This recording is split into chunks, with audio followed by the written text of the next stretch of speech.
welcome to Macro Crest, where we focus on fundamentals for direction and technicals for entry and timing. Which last week we spoke about the pairs, looked at yen strength. This week we have four central banks meeting up this week to determine their interest rates, and the RBA we expect them to still be holding. The US CPI is coming up with their anticipating it to be at 2.7, which is cool. The BOC they are going to definitely cut, and we have the Swiss and the Euro on Thursday, which they are going to cut. But the Swiss could be a bullish cut, or they do not even cut at all. Which last week we looked at card week kind of strength, but the labor data that came out for card was the worst they had in 3 years. So it gave us an understanding, and also we're looking at a weak oil, as we can see. So if oil is weak, we totally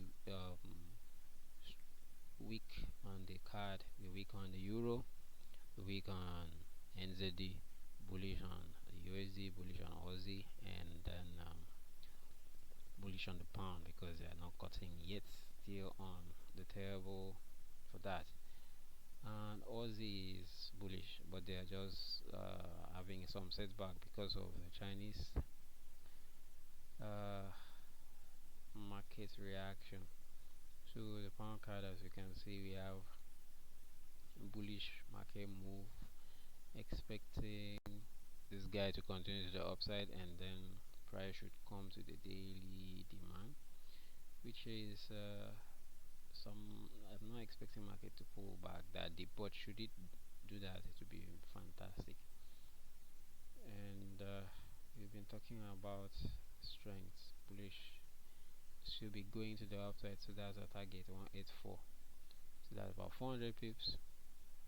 We're looking at the GN, which makes a whole lot of sense. Still looking at price going to the upside. On the 4 hours, I wish it would come down here and then it go to the upside. So bullish on this guy from this demand.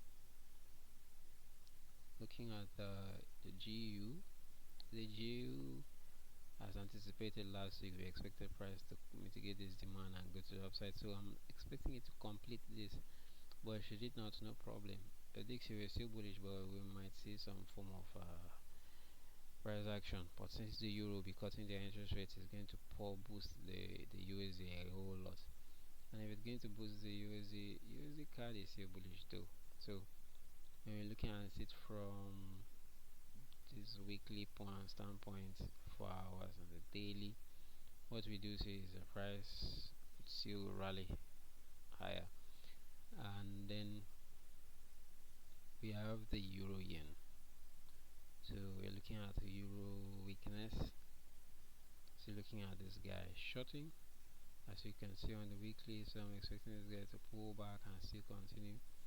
On the 4 hours, what we do have is there's a little break of structure on the 1 hour, so you might just see a reaction from here and drop, or it moves a little bit, grab liquidity before dropping.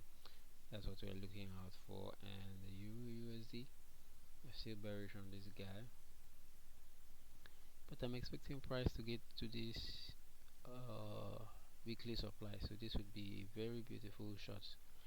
But this supply could be here to be used as a bearish leg for, so this could be something like this before coming back to the supply before dropping.